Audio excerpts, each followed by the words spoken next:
just as soon as Rock Island Line hit #1. It didn't do that in America, but in England, Chris Barber, who was a trad band leader, but also played bass, Lonnie Donegan, who was his banjo player, but also played guitar, and was a fanatical, he was a Lonnie Johnson enthusiast, but he was also a Leadbelly enthusiast, and the washboard player, Beryl Bryden.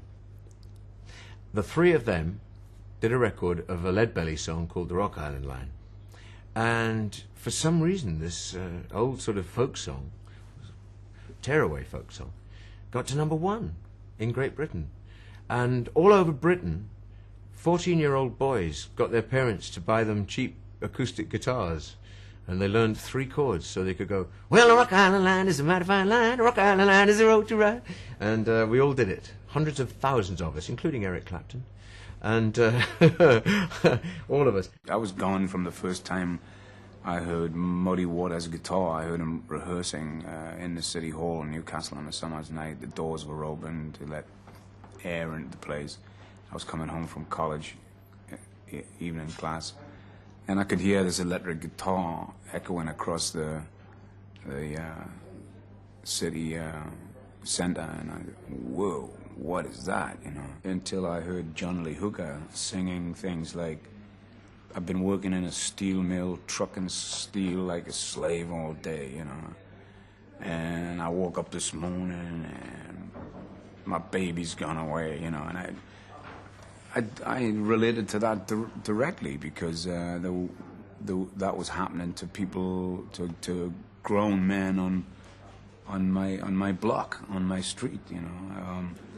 Suddenly there was, people returning from Korea and finding out there was no jobs to be had, and the girlfriend had fled with somebody else. You know, I mean, these were real things that were happening around me, and yet here was this black guy from Detroit, Michigan, was putting it all into words. Rhythm and blues, which was the basis of all English rock and roll in the 60s, really came out of a desperate search to associate yourself with the darkness and the existential bored feeling of the fact that the only thing certain in the future was death.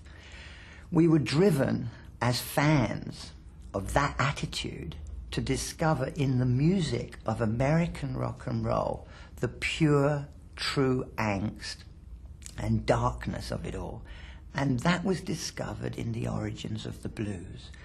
Robert Johnson became a mentor and a hero for all those groups of which I was an early and very young fan of, the Rolling Stones, the Pretty Things, the Yardbirds, and so on. And that music was a bit like your Bible. It was like your history. If you didn't know that, you were nobody. If you didn't hang out on the underground holding an LP that portrayed Big Bill Broonzy or Sonny Boy Williamson or Muddy Waters or indeed Robert Johnson, who was much more difficult to get hold of because he had long since died. We're talking a man who lived in the 30s. Then you really weren't considered very hip. And these people, man, I came down off this, we came off the plane. I never forget this. Hit this big billboard with me and picture big as a house, man. I said, oh. I said, hey, look at that. Whoop. Yeah, man. I didn't know that. I didn't know, man, maybe these people is all right.